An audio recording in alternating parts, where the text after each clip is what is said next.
noches a todos. Que Dios os bendiga mucho. Que la paz del Señor esté con todos y cada uno de los que están al otro lado del teléfono.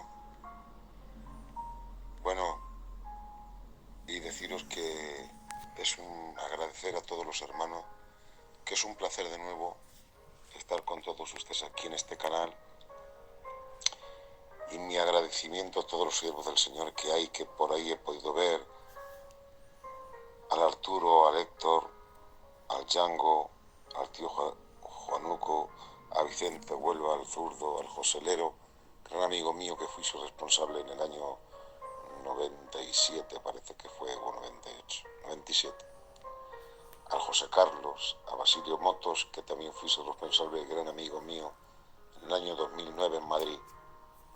A Antonio de la Línea, a Hugo, mi primo, un gran siervo de Dios, sin palabras, al hermano Escobar, y disculparme si no nombro a muchos más, pero sobre todo a nuestro hermano al tío Juan de Alba, que a mí siempre ha sido como un padre. Y a toda la audiencia que estáis ahí, queridos hermanos. Saben, la Biblia dice en Mateo 7:7, pedir a Dios y Él os dará. Buscar y lo encontraréis. Llamen a la puerta y se les abrirá. Esta noche vamos a reflexionar acerca de un tema actual, geopolítico, que está ocurriendo en la actualidad y que la Iglesia debe de saber en los momentos proféticos que estamos viviendo. Sé que es un tema complicado que no tengo yo la sabiduría para desarrollarlo todo entero, pero lo voy a hacer lo más fácil posible para que sea comprensible, porque la palabra es la que nos da esperanza. Y bueno, viviendo entre vecinos, es un poquito tarde y se quejan. ¿De acuerdo? Me sujetaré yo también. Así que vamos a decir, como dijo el salmista David en el Salmo 63:1, Dios mío eres tú, con ansias te busco, pues tengo sed de ti. Mi ser entero te desea, y cual tierra árida y sedienta sin agua, suspiro por ti, Señor. Bendice tu santa palabra en nuestros corazones, querido Señor. Llévala donde haya necesidad, sobre todos aquellos que están ahora mismo allí, Señor, escuchando el mensaje de tu palabra. Gracias, Padre querido. Voy a dar comienzo a tu palabra y espero que tu Espíritu Santo me ayudes y me ilumines con la luz de tu Santo Espíritu, como tú solamente sabes hacer. Amén. De vez en cuando voy a ir cortando para que se oiga bien, porque antes yo no escuchaba nada. Juan, hermano, tío Juan, no sé si me escucha bien. Confírmemelo y así empezamos. Bueno, pues gloria al Señor. Vamos a estudiar un tema de la palabra del Señor. Es un tema, bueno, en el argot bíblico se llama, o en la ciencia bíblica se llama un tema escatológico, ¿no? Que es una parte de la teología cristiana que estudia el destino de la humanidad y de las últimas cosas. Vamos a ver un fragmento de los últimos tiempos, porque estamos en la última generación. Lo acaparan todas las noticias. Cuando hablamos de esta rama, lo primero que debemos de preocuparnos es el método de interpretación, cuando hablamos de la rama de escatología, por supuesto, y de otras ramas también. Y para estudiar bien la Biblia, debemos de cuidarnos de hacer una buena exégesis y no una eisegesis. La exégesis es extraer el significado de todo lo bíblico que hay. La eisegesis se diferencia, es que habemos predicadores que insertamos nuestras propias opiniones y eso no es válido en el texto bíblico. Entonces, cuando vamos a interpretar, hay métodos de interpretación. Perdonadme que haga un planteamiento del tema para que ustedes vean lo importante que es. Hay un método que es el dogmático, que lo usa la Iglesia Católica, que crean los dogmas y lo que ellos crean es así, y dejan a un lado la Biblia. Eso es aberrante.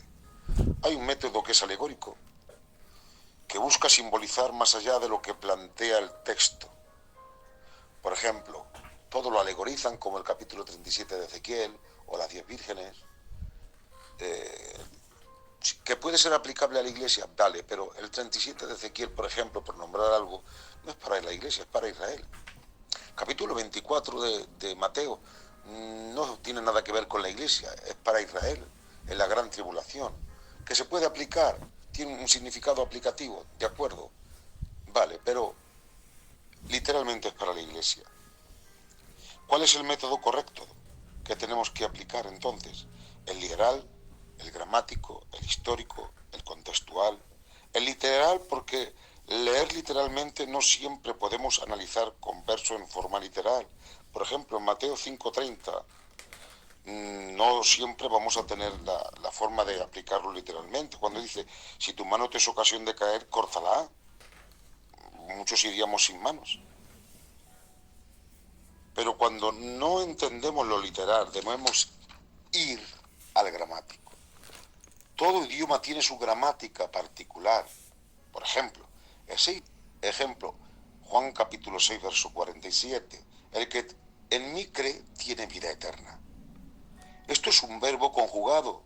Tiene. Y el verbo conjugado, ya saben ustedes que tiene pasado, presente y futuro. Modo, tiempo y persona. Modo indicativo, subjuntivo, imperativo. Tiempo, presente, pasado y futuro. Y persona primera y segunda y tercera. La palabra tiene, el verbo conjugado, es un verbo que es una palabra que indica una acción completa y está en tiempo presente y progresivo, es decir, presente y que está continuamente procesándose. Jesús nos enseña que ya hemos creído, ya tenemos vida eterna, ya la tenemos, no la tendremos, sino que la tenemos y la seguiremos teniendo. Ese es el ejemplo. El histórico también, porque toma en cuantía el contexto histórico del texto, cuando se escribió, cuál es la aplicación para nosotros. Y lo hacemos contextual también en el foco en que estamos geográficamente en lo social, en lo económico, en lo político, pero nosotros vamos a hacerlo. Hoy en día, queridos hermanos, voy a levantar el dedo un poquito. Hoy en día, queridos hermanos, estamos en los tiempos finales. Desde el 1948, cuando floreció Israel, o la higuera, cuando florezca la higuera, dijo el Señor, estar preparados y ver las señales porque la venida del Señor se acerca, los tiempos finales se acercan. Y eso ocurrió en el 1948, como ustedes saben, y no quiero hacer historia. De cierto, os digo que no pasará esta generación sin que todo esto acontezca. Una generación tiene 70 o a lo más 80 años. Han pasado 70 y tantos años y el tiempo está llegando a su fin de esta generación. Desde que se constituyó nación por primera vez, o Estado, en el 1948 en el Parlamento, y ahora tienen el Parlamento en el Knesset por las Naciones Unidas. Siendo el primer presidente David Gurlom y Chair Wither el primer ministro. Allí fue aprobado. Desde entonces hemos visto muchos movimientos geopolíticos que no hemos entendido y que los apóstoles tampoco podrían predicar este mensaje que yo voy a predicarles, solamente anunciarles, pero no el cumplimiento de las profecías. Miren ustedes, ¿por qué creo en las profecías? Saben, entre otras cosas hay 356 profecías del Antiguo Testamento que se han cumplido solamente en la persona de Jesucristo. Todas las 356 profecías que los 16 profetas y a largo y ancho de la Biblia del Antiguo Testamento se profetizaron acerca de Cristo, se han cumplido tajantemente, por no hablaros de profecías de pueblos, de guerras, de reyes, de Ciro, de Babilonia, de la reconstrucción de Jerusalén, de las cautividades, de las expatriaciones, de las expatriaciones, de las 12 expatriaciones que hay en Jueces, de las 12 reconciliaciones, de las tres expatriaciones internacionales de Israel, de las tres restauración, que es la última que queda, 2 que han habido y la tercera que queda, y de todo lo que se ha cumplido. Por tanto, tenemos que fiarnos de la palabra del Señor, porque, hermanos queridos, la palabra es la que Él da fuerza al cansado y multiplica las fuerzas al que no tiene ninguna. Por tanto, estamos en unos momentos cruciales. Hay una alarma profética que se ha encendido con el inicio de una guerra sin precedentes. Saben ustedes que el 7 de octubre se inició una guerra sobre Gaza, sobre los terroristas de Hamás, cuando ellos hicieron una incursión sobre Israel. Fue el detonante. Después de 5 o 6 meses de guerra, ahora, hermanos, Israel ha atacado realmente a una embajada iraní. Y esto ha despertado el monstruo.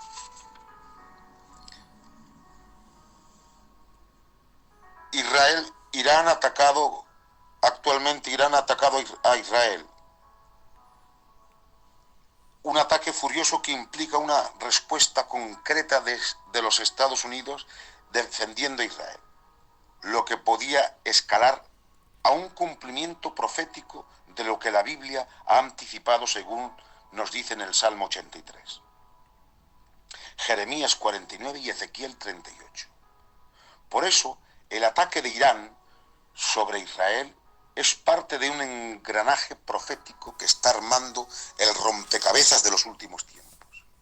Este salmo aún no se ha cumplido.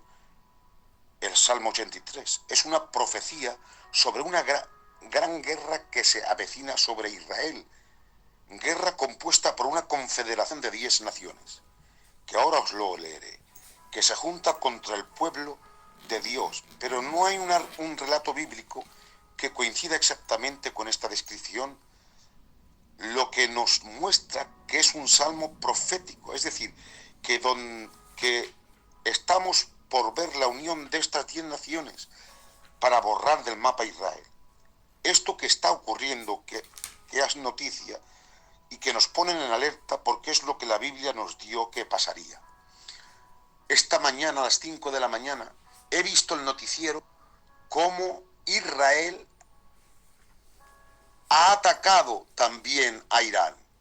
Y esto ha subido todavía más los noticieros, queridos hermanos. Ha sido una respuesta inminente.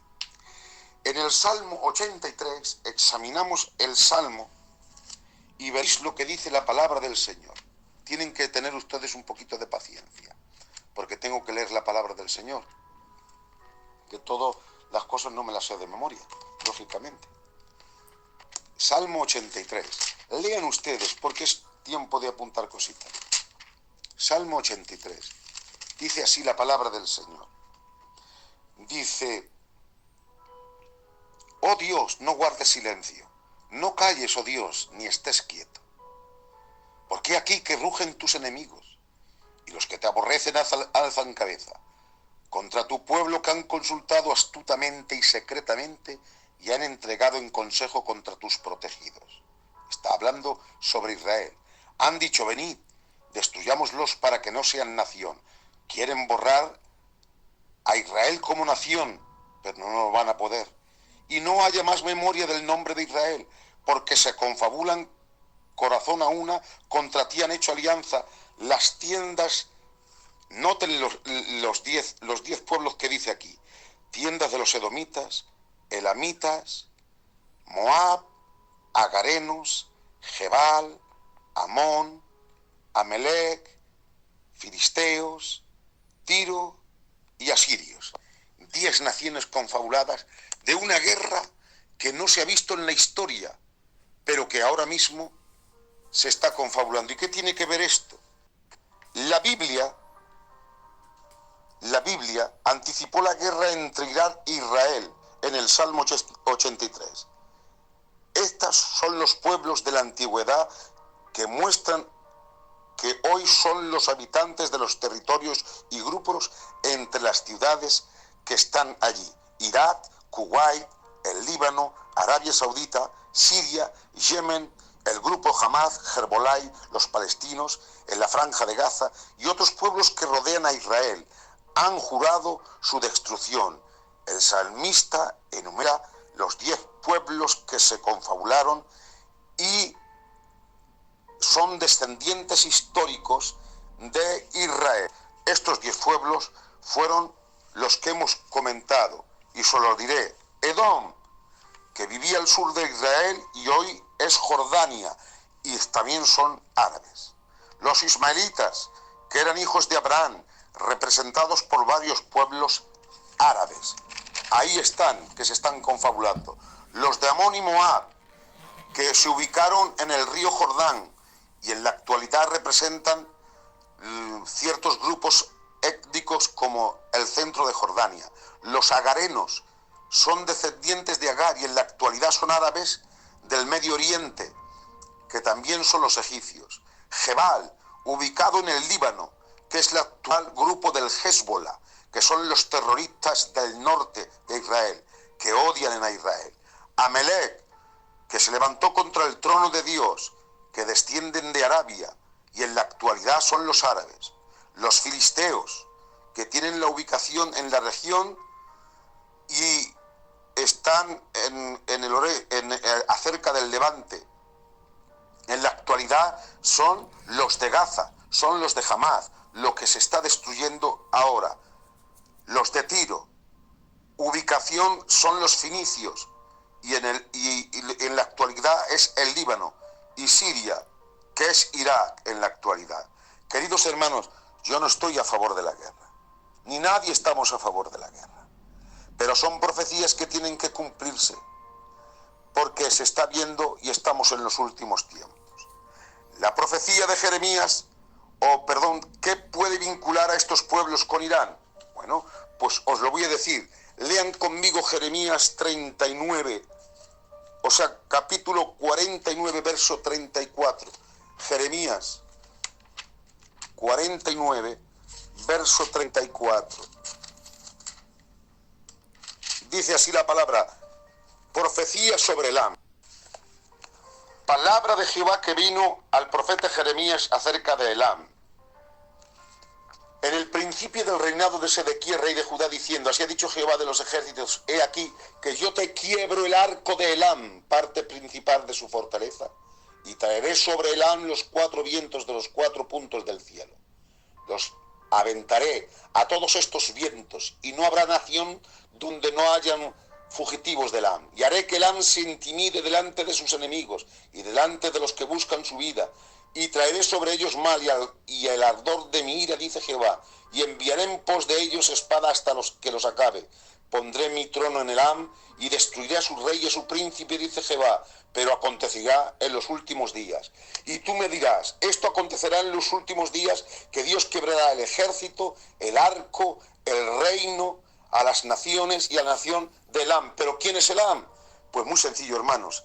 Elam es la antigua Persia, y la antigua Persia es Irán, que se cambió el nombre en el 1935. Es el Irán que hoy ha atacado a Israel y que se está confabulando con todos los pueblos árabes que he leído, como Siria, Tirio, filisteos, Amalek, Jebal, agarenos, Moab, Amón, ismaelitas y Edom. Se están confabulando para que la profecía del Salmo 83 empiece sus comienzos y tenga desarrollo. No sabemos, queridos hermanos, de mi corazón y de mi vida, no sabemos cuándo va a poder pasar, pero todo esto desembocará, toda esta confabulación desembocará, hermanos queridos, para que se forme la guerra de Armagedón del capítulo de Gog y Magog del capítulo 38,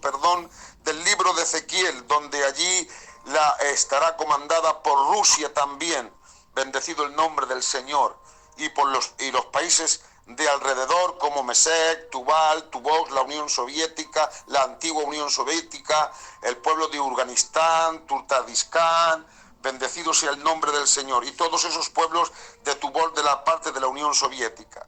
Todo esto se desarrollará para que Israel sea vencido. Naciones equipadas con armas nucleares.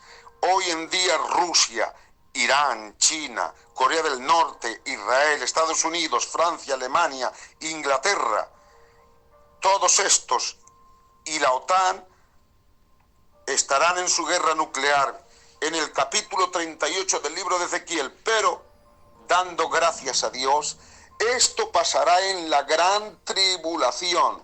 Bendecido sea el nombre del Señor para siempre. Levanto el dedo. Por tanto, hoy yo quiero hablaros de misterio, de un misterio que va a acaparar. Dando gracias a Dios, nosotros no vamos a ver toda esa guerra desarrollada. Sí que estamos en los comienzos de esa guerra, pero no sé cuándo el Señor nos va a llevar, pero estamos en los finales de los tiempos. Porque antes que ocurra la final, que esto desemboque en la final de la batalla de Gog y Magog, que será una tercera guerra mundial a forma nuclear, y nosotros ya no estaremos. Pero esto sí que es el comienzo de lo que va a poder venir. No sé lo que podrá durar, no sé cuánto será, no estoy poniéndose el tiempo, nadie me interprete, sino los comienzos de lo que va a venir. Pero yo os voy a hablar de algo que nosotros es un misterio. Saben ustedes, en la Biblia se habla de misterios. Un misterio es un secreto que antes era un secreto no revelado, pero que ahora ha sido revelado y revelado progresivamente. Por ejemplo, hay misterios de las parábolas, el misterio de las parábolas del reino de los cielos. Y esas parábolas fueron cuando Cristo fue rechazado por Israel como rey, y entonces él apartó un apartado que se llama el presente siglo. Y ese presente siglo empezó con el rechazamiento del Mesías y las 13 parábolas subsiguientes, que eran las parábolas del reino, ¿vale? Y allí él hizo un paréntesis. Ahí Israel lo colocó en una parte endurecida, se acabó con la semana 69, para que se cumpliera la 70ª semana de Daniel. No voy a hablar de todo, por favor, porque sería muy largo, pero es para que ustedes entiendan y marquen los tiempos. Está el misterio de la restauración de Israel, según Romanos 11:25, que Israel, aparte de que Israel será invadida en el final tiempo y será despojada de su capital, pero otra vez en la segunda venida de Cristo Dios la restaurará. Eso es en la segunda venida, cuando nosotros vendamos con él en gloria, y será la guerra de Armagedón, no la guerra de Gog y Magog, que es diferente, que aparecerá en la primera fase de la gran tribulación, y será restaurado de nuevo, que será la restauración final. Levanto.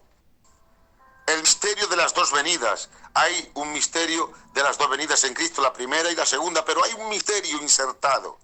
Hay un misterio también de la fe, el misterio de Cristo y la Iglesia, porque eso es un misterio que no estaba revelado en el Antiguo Testamento, pero que ha sido revelado al apóstol San Pablo, que era un misterio, una fusión, y fue revelado progresivamente. Y los judíos y los profetas del Antiguo Testamento tampoco sabían de este misterio. El misterio del Evangelio, en Efesios 3:6, capítulo 19, tampoco lo sabían los antiguos del Antiguo Testamento. Y que el misterio de los gentiles se tendrían que saber, era otro misterio, que se tenían que salvar. El misterio de la piedad Jesucristo, o Dios fue manifestado en carne, era otro misterio que ellos no pudieron dar con él, pero que fue desarrollado progresivamente. ¿Se dan cuenta? Y el misterio de la mujer y el dragón, que se descifrará, que es otro misterio. Pero existe un misterio que Dios ha programado en siglos. Bendecido sea el nombre del Señor. Y pronto os diré todas estas cosas. Bendecido sea el nombre del Señor. Gloria a Dios para siempre. Dios está aquí con nosotros, hermanos. Miren, para hacerlo bíblicamente, Dios ha dividido las etapas de tiempo en misterios. Perdón, en siglos y en un misterio. Voy demasiado rápido y es por no cansarles a ustedes. en Romanos capítulo 12. Hago una pausa mientras busco el versículo 12:1 y así todo el mundo puede escuchar.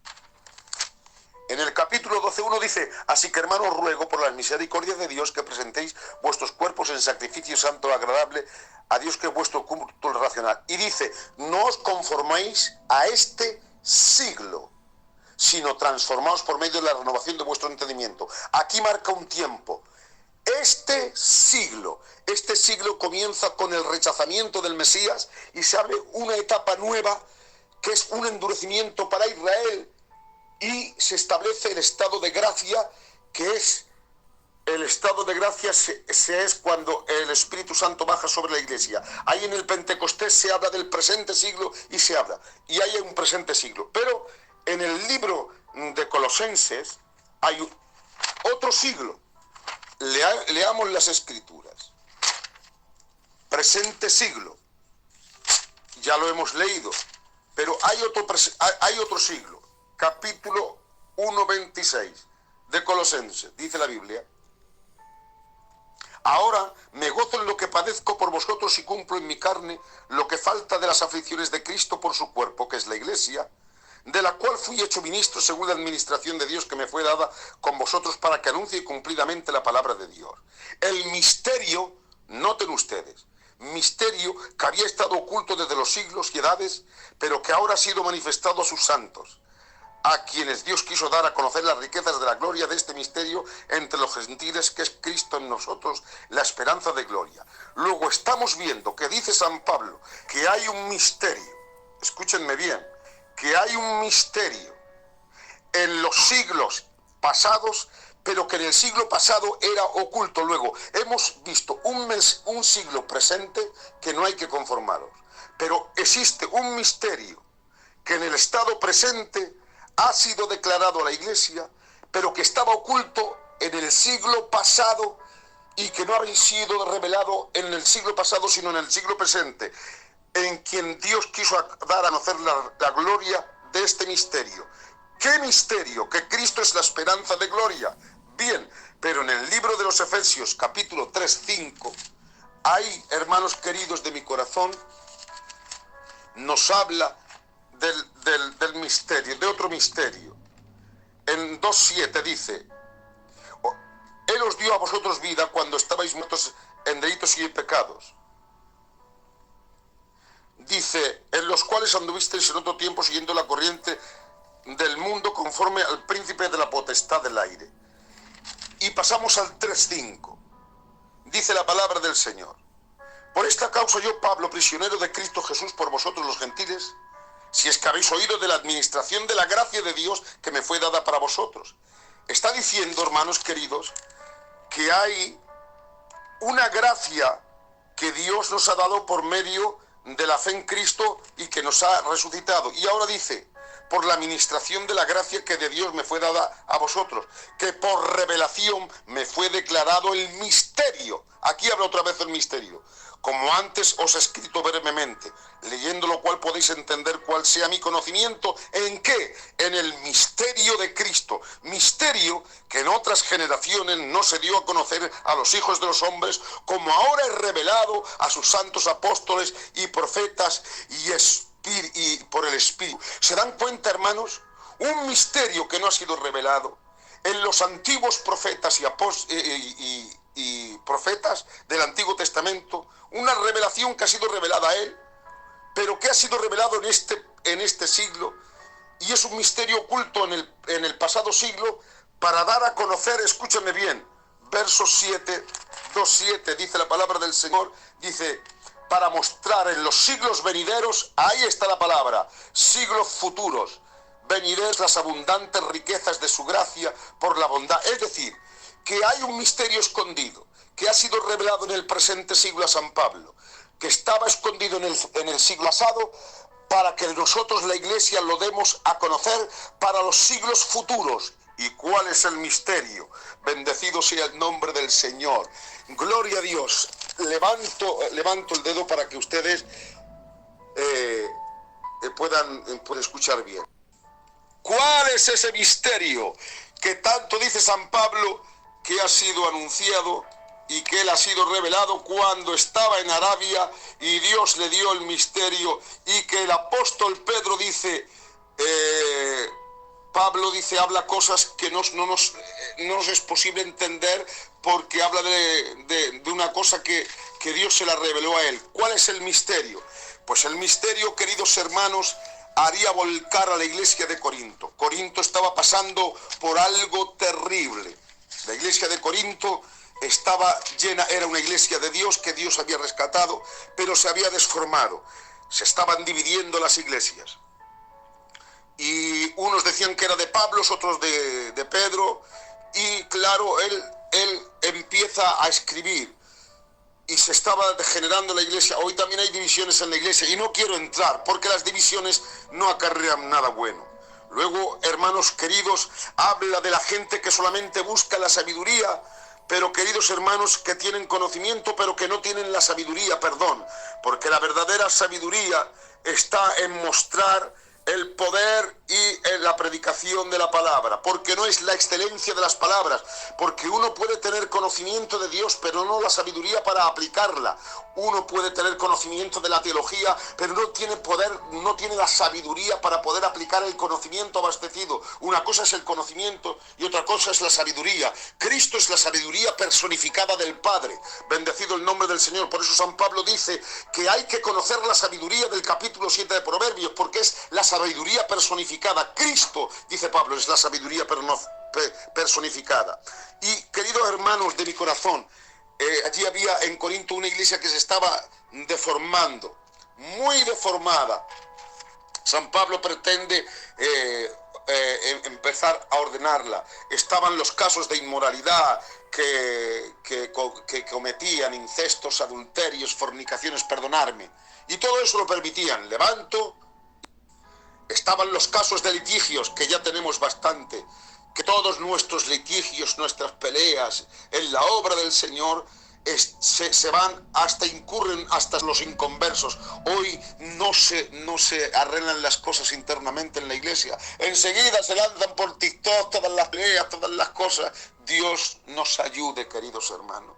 Lo hablo con todo el corazón, hermanos, y dice la Biblia, no erréis, no erréis. Los injustos no heredarán el reino de los cielos, ni los fornicarios, ni los idólatras, ni los adúlteros, ni los afeminados, ni los que se echan con varones, ni los ladrones, ni los ávaros, ni los borrachos, ni los maldicientes, ni los estafadores. No erréis, bendecido sea el nombre del Señor para siempre. Tenemos que estar en expectativa, porque cuando Él está encauzando a la iglesia, bendecido el nombre del Señor, nos habla de los problemas matrimoniales, que no se separen, que no haya adulterios, que no se separen los matrimonios, cualquier cosa. Cuando hoy hay una separación terrible, la moralidad está cayendo.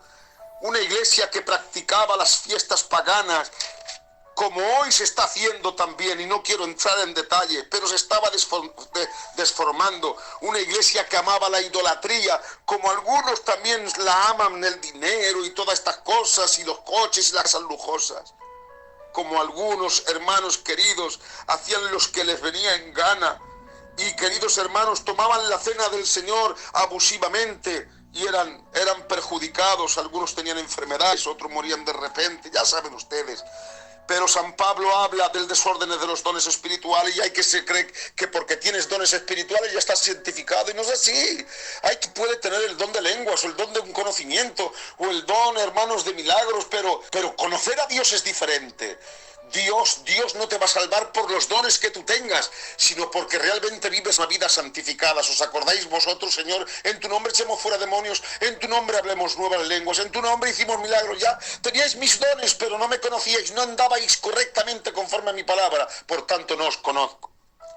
San Pablo tiene la deuda, hermanos, de que todos están odiando, y pone la preeminencia del amor, que sin amor no es imposible hacer nada. Bendecido sea el nombre del Señor. Y así sigue y sigue. Y ellos que empezaron a desconfiar de las doctrinas verdaderas. Y dijeron que no comamos porque los muertos no van a resucitar. Que el apóstol Pablo que no resucitan. Quién sabe, vamos a vivir la vida como sea.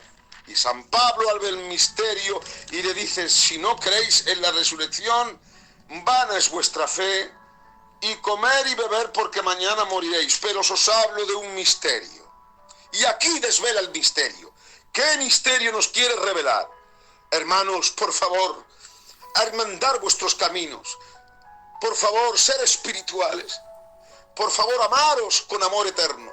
Por favor, hermanos, Él ruega, por favor, que no haya divisiones, que no haya entre vosotros contiendas, que no haya fornicarios, que no haya adúlteros.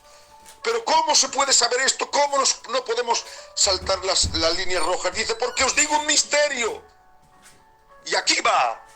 No todos dormiremos, pero todos seremos transformados en un momento, en un abrir y cerrar de ojos, a la final de la trompeta, porque se tocará la trompeta y los muertos serán resucitados incorruptibles y nosotros seremos transformados. ¿Pero qué estás diciendo, Pablo? Pero en la segunda venida hay dos fases, una es para Israel, pero hay una inminencia, un rapto secreto, un misterio que nadie conoce y podemos ser raptados la iglesia, pero bendecido sea el nombre del Señor. Pero ¿cómo dice raptados? Si dicen muchos eruditos que no hay rapto.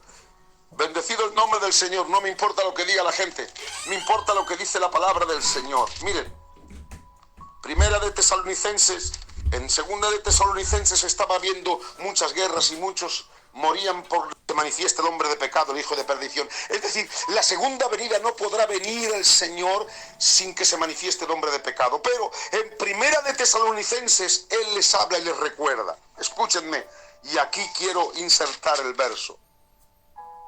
Tampoco queremos, hermanos, que ignoréis acerca de los que duermen. ¿Veis? Esa es la palabra dormir. Palabra dormir. Para que no os entristezcáis como los que no tienen esperanza.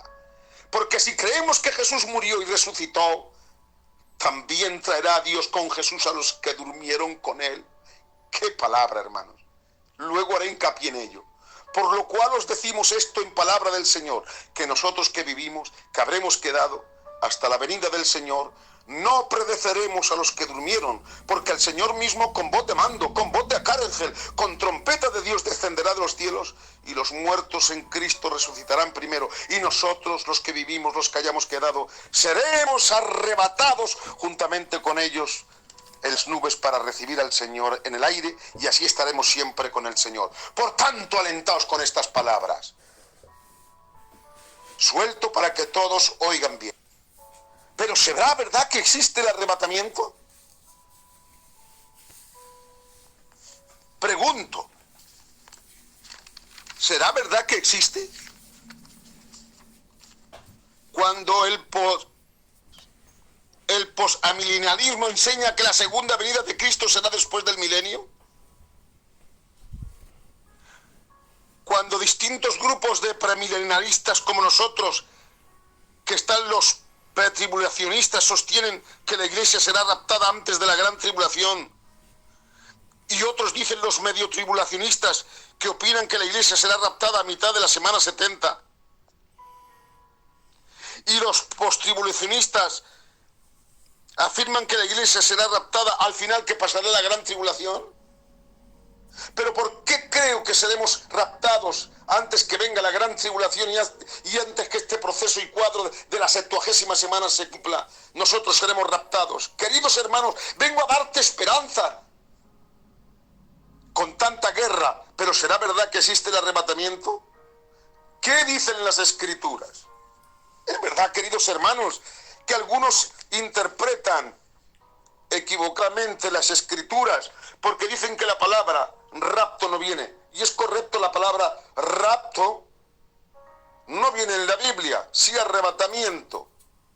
La palabra rapto es harpazo y ellos malinterpretan las Escrituras. Algunos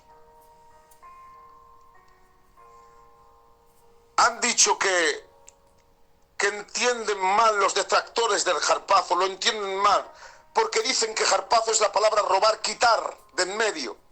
Entonces, si Dios roba y quita, Dios no puede quitar ni robar. Eso es una acción que solamente Satanás hace.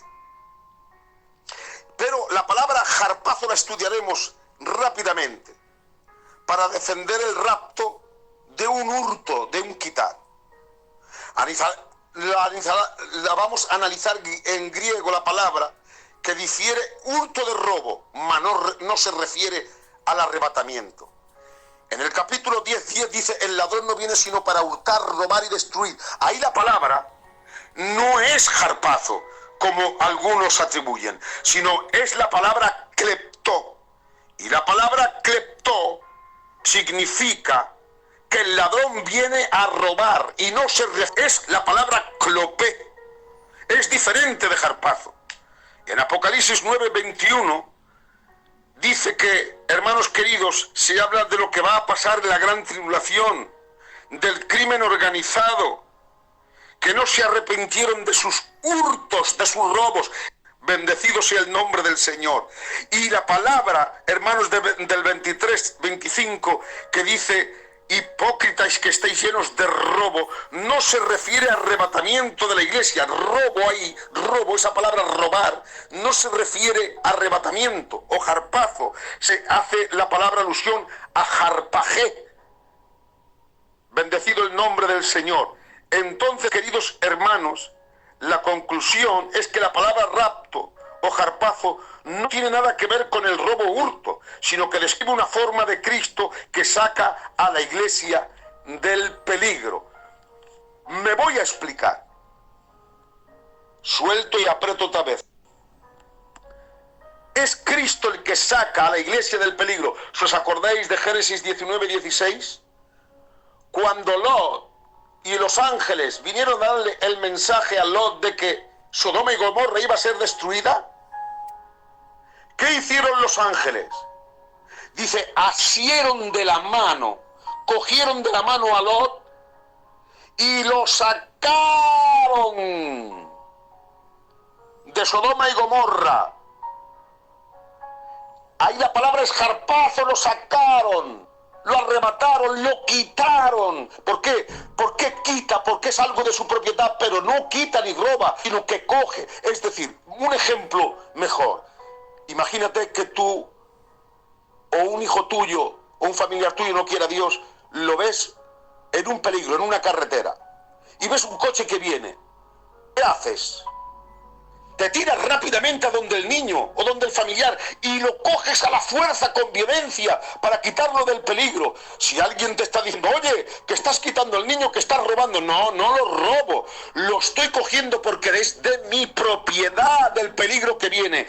Así la palabra del Señor dice en el capítulo 14, verso 1 de Juan, me voy pues a preparar un lugar para vosotros, para que donde yo esté, también estéis todos vosotros. Y si me fuere y os prepararé el lugar, vendré y os tomaré, os harparé a mí mismo. Bendecido sea el nombre del Señor, gloria a Dios para siempre. Esto es maravilloso, queridos hermanos. Nos espera, queridos hermanos, algo muy glorioso. ¿Saben ustedes? El que dice que inventó el rapto, que se llaman Nelson Darwin en el 1800, porque desde entonces no se habrá, en 1000 años no se había hablado del rapto. Claro que no. ¿Saben por qué? Pero os diré que ya la Biblia refleja la palabra arrebatamiento. Y Pablo habla del misterio, como os lo he dicho. Pero los cristianos contemporáneos también los hablan. Los primeros padres también los hablan. 100 habla del arrebatamiento, Ireneo también en el 130, Tertuliano en el 153, Orígenes, aunque fue un hereje, lo habla también, Efraín en el 372, Cipriano en el 250, también él habla de la gran tribulación que es, y en la semana 70 que es para Israel, la última semana que es la gran tribulación.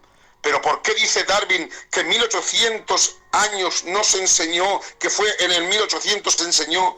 Y que hay 1000 años donde no se habla del arrebatamiento. Muy sencillo, porque queridos hermanos, desde el año 500 hasta el 1500 no se habla del rapto.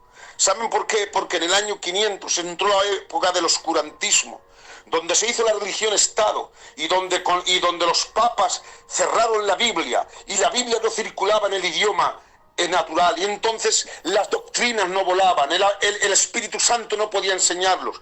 Pero con el 1500 y en el Renacimiento y en el 1500 con Martín Lutero se abrió de nuevo la Biblia, y fue Erasmo de Rotterdam el que la tradujo y empezó a hablar en las lenguas vernáculas, y Cipriano de Valera, y también Casidoro de Reina, que la tradujo al español. Hermanos, el texto recibido, y allí empezó otra vez el apogeo de saber estas doctrinas, y hoy estamos hablando mayor que nunca que el rapto está por venir.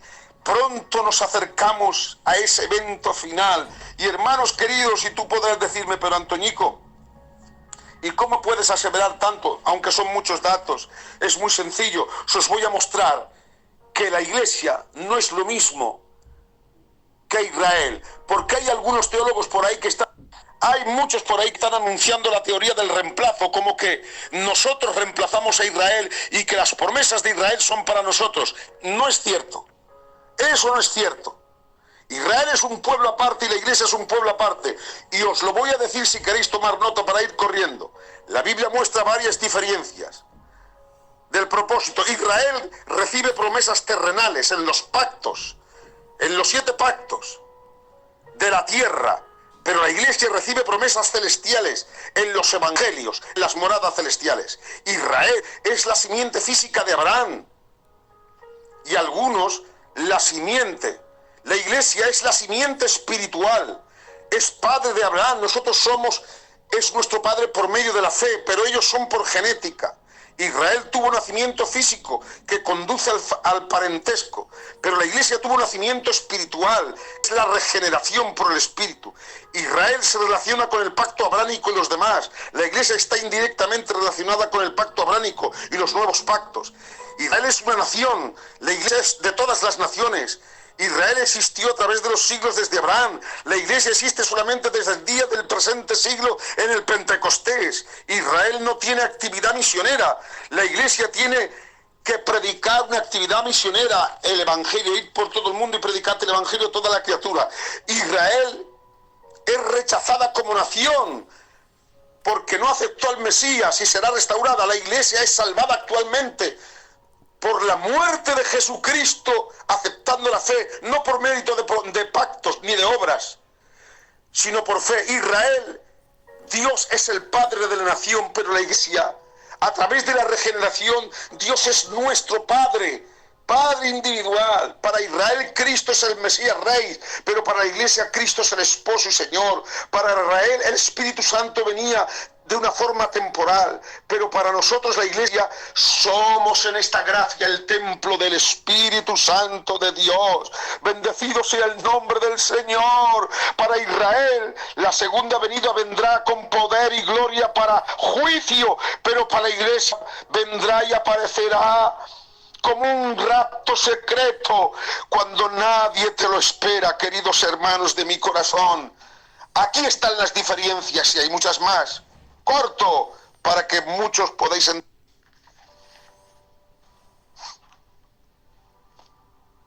He ido muy rápido, pero quiero alentarte. El Señor viene pronto. Todo esto que está pasando, como he analizado el tema político antes, en el comienzo, para la forma introductoria, es el camino a la recta final. Y es poco lo que va a pasar. Todas estas guerras que están sucediendo es poco para lo que va a pasar cuando venga el día del Señor. Nunca confundan el día del Señor con el día de Cristo. El día del Señor es el día de la ira según Sofonías. El día de Cristo según San Pablo es el día del jarpazo. Pronto se acerca ese día. Te voy a decir cómo va a pasar esos 7 años, pero en breve no me voy a profundizar. Va a haber una confabulación de estados por un imperio de Daniel 2:7. Estará el surgimiento del gobernante político del imperio que ha de hacer un pacto con Israel, porque él traerá la paz sobre Oriente Medio de todo lo que está viendo. Habrá la formulación de un falso sistema religioso bajo la dirección del falso profeta. Apocalipsis capítulo 13. Y 2 bestias. El derramamiento de los juicios indicados de los sellos. En el capítulo 6. Habrá una separación de 144.000 que serán los testigos desde el capítulo 7. Estará la persecución de los juicios de las trompetas desde el capítulo 8 al capítulo 11. El surgimiento de los dos testigos en el capítulo 11.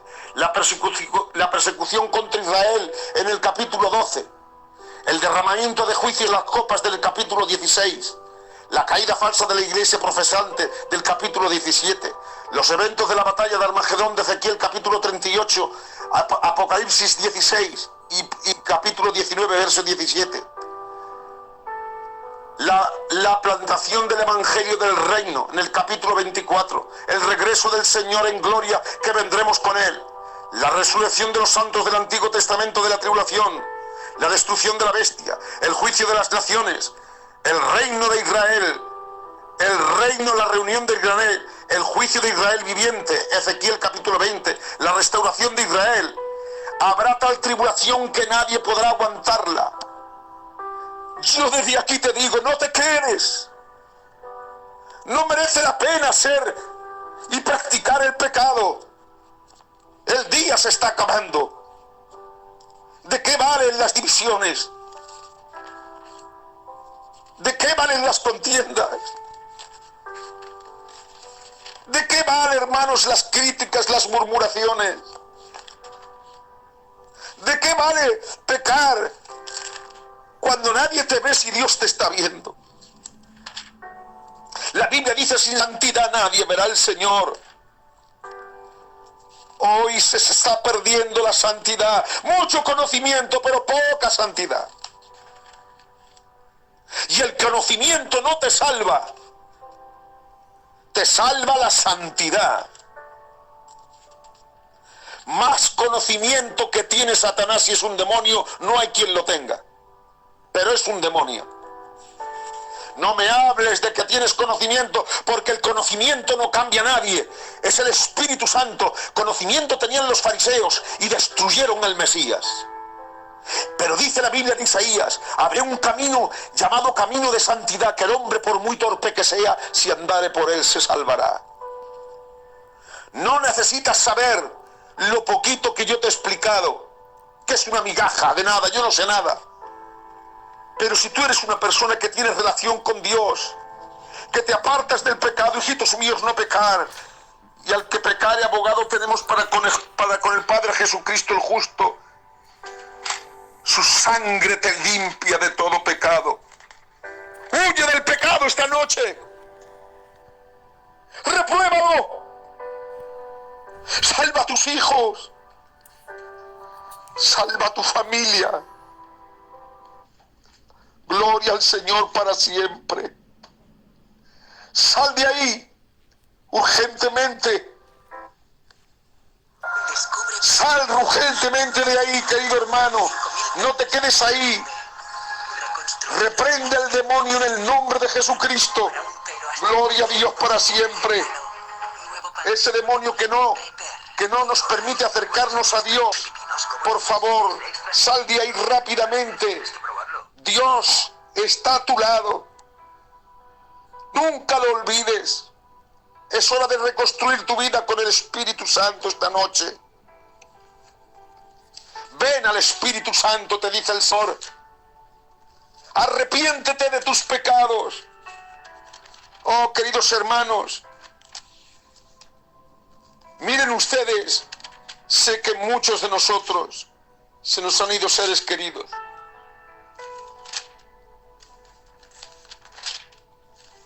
Pero el apóstol San Pablo dice esta palabra terrible. Tampoco queremos, hermanos, acerca de los que duermen. No, no están muertos. Dios no es un Dios de muertos, dijo el Señor, es un Dios de vivos. Están durmiendo. No ignoréis esto, para que no te entristezcas demasiado como los que no tienen esperanza, porque Dios nos ha dado la esperanza. Y sigo. Dios nos ha dado la esperanza. Porque si creemos que Jesús murió y resucitó, así también traerá Dios con Jesús a los que durmieron con él. Por lo cual os decimos esto en palabra del Señor. Fíjense ustedes lo que dice la palabra. Porque si creemos que Jesús murió y resucitó, así traerá.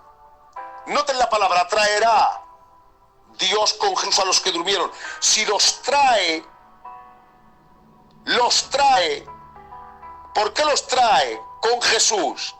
Para recuperar y redimir el cuerpo que está ahí durmiendo, porque ya los trae vivos, porque están vivos, no están muertos, están el cuerpo durmiendo, pero ellos están vivos y los traerá. Por lo cual os decimos esto en palabra del Señor, que nosotros que vivimos, que habremos quedado hasta la venida del Señor, no cederemos a los que durmieron, porque el Señor mismo con voz de mando, con voz de arcángel, con trompeta de Dios. Aquí quiero hacer una puntualización, una señalización. Los que no creen en el rapto confunden esta trompeta con la trompeta del capítulo 6 del libro de Apocalipsis. Dice que por eso no hay rapto, porque esta trompeta es la trompeta del capítulo 6, que están las almas de los decapitados debajo del altar. Falso. Porque esta trompeta es tocada por Dios, mientras la otra trompeta es tocada por un ángel. Son dos tiempos diferentes. Dice, y con esta trompeta de Dios descenderá del cielo, y los muertos en Cristo resucitarán primero. Oh, queridos hermanos, nos espera una esperanza de gloria. Pronto se acerca ese día. Está comenzando todo geopolíticamente. Se va a desarrollar dentro de poco, no sé, dentro de unos años, dentro de poco tiempo, a lo mejor es mañana o dentro de una semana, no lo sé. Pero antes de que se desarrolle todo este sistema bélico que está funcionando, nosotros vamos a ser quitados de la tierra. Los muertos en Cristo resucitarán primero. Y luego nosotros los que vivimos, los que hayamos quedado, seremos, allí va, arrebatados juntamente con ellos en las nubes. Oh Padre, sabed, en las nubes. La segunda venida, Cristo pondrá sus pies en el monte de los olivos y todo el ojo le verá, pero aquí será en secreto, en las nubes. El Espíritu Santo nos recogerá y nos llevará hacia arriba. Es la venida en secreto, el rapto. Y así estaremos en las bodas del Cordero, que decía el tío Juan al principio, que nos esperaban las bodas del Cordero, los juicios de galardones, la boda del Cordero, el cielo, ver a nuestros seres queridos. Por tanto, dice el apóstol Pablo, alentaos los unos a los otros con estas palabras. Y dice, estad siempre gozosos, orad sin cesar. Dad gracias en todo, porque esta es la voluntad de Dios. No apaguéis el espíritu por vuestros pecados. No menospreciéis las profecías. Examinadlo todo y retened lo bueno, pero absteneros de toda especie de mal. Y el mismo Dios de paz os santifique por completo todo vuestro ser, espíritu, alma y cuerpo, y sean guardados irreprensibles para la venida de nuestro Señor Jesucristo. Porque el fiel es el que os llama, el cual también lo hará. Gloria a Dios. Él lo va a hacer. Y dice, os rogamos, hermanos, que mientras viene reconozcáis a los que trabajan, no a los que predican bien, no a los que tienen un pico de oro, no a los que se saben 4 libros y lo hablan en el púlpito, sino a los que trabajan, a los que han dado su vida trabajando, han dejado sus hogares, sus hijos, sus casas, sus familias, por años, trabajando en iglesias, fortaleciendo las almas, yendo de un lado hacia otro, perdiéndolo todo. Dice, a esos, a los que trabajan, reconocerlos. Y a los que os presiden, a los que os gobiernan y os amonestan, porque no quieren vuestra destrucción, tenerlos por mucha estima, por amor, por causa de la obra que ellos han hecho. Hermanos, no nos incita a no despreciar a nadie, ¿Y cuántos de nosotros estamos criticando a hombres de Dios que han dejado sus hogares, sus casas, sus familias durante años y años y años y años y años y años trabajando y no les valoramos? Dice la palabra del Señor que hay que valorar a los que trabajan. Dice tener paz, amonestar a los ociosos, alentar a los de poco ánimo, sostener a los débiles, ser pacientes con todos. Mirad que ninguno pague a nadie mal por mal. Antes, seguid la paz con todos los unos a los otros. Hermanos queridos, acabo con esta reflexión. Por favor, en el nombre de Jesucristo, ruego, os pido, queridos hermanos, renunciar a la impiedad. Porque, queridos hermanos de mi corazón, se acercan días muy peligrosos, peligrosísimos. Por tanto, no durmamos como los demás, sino velemos y seamos sobrios. Pues los que duermen, de noche duermen, y los que se embriagan, de noche se embriagan, pero nosotros somos del día.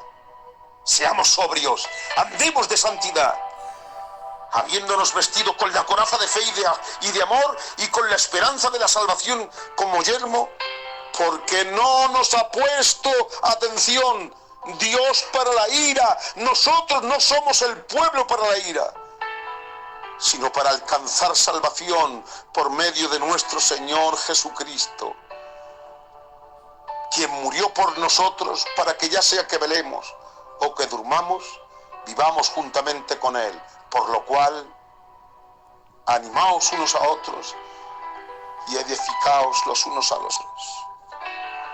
Queridos hermanos, acabo. Gracias por escucharme. Que la paz de Dios esté con todos vosotros. Pero recuerda, si esta noche quieres recibir al Señor, abandonar tu pecado, porque esta noche puede venir el Señor. Porque para la inminencia no hay señales. Puede ocurrir en cualquier momento el rapto. Ya, mañana, dentro de una semana, dentro de un año, dentro de un mes, dentro de 5. No creo que sean tantos. Porque conforme están los movimientos geopolíticos, iniciando las guerras para ir a donde os he escuchado, os he hablado del Salmo 83, del capítulo 49 de Jeremías y del capítulo 38 de Ezequiel, de la guerra de Got y Magot, que será otro apartado. Y la Biblia dice que el día de la ira de Jacob se acerca. Sálvate, recibe a Jesucristo, por favor. No te quedes en la tierra. Huye del infierno. Jesucristo ha dado su vida por ti. El Espíritu Santo te ama. Gracias, Padre. En el nombre de Jesucristo, Señor, por tu palabra, te ruego que el que me esté escuchando sea sanado. Te ruego que el que me esté escuchando le incites, Espíritu Santo, a apartarse del pecado y le des fuerza para que sea liberado de toda atadura de pecado. Y que venga tu santa y gloriosa presencia, y que por el Espíritu Santo rompas cadenas, unas matrimonios, traigas a las juventudes, bendigas a los ancianos, a las ancianas, a los que han trabajado, y que amonestes a los ociosos, que nos des el hábito de orar, de buscar tu rostro, de tener comunión contigo, Señor. Gracias, Señor, por mi casa, por mi familia, por tu obra en España, por todo, Señor. Pon paz, Señor, aunque todo se tiene que desarrollar según tu propósito y nadie estorbará lo que está determinado para la tierra. Señor, guárdanos del día de la ira. En el nombre de Jesús. Dios os bendiga. Muchas gracias, Juan, siervos del Señor. Sálvate, por favor. Gracias a todos. Que Dios os bendiga por aguantarme tanto tiempo. Vuestro hermano de Almoradí, que os quiere, a toda España, a todos los siervos. seguir orando por mí, por mi casa, que os necesitamos mucho. Un abrazo para todos.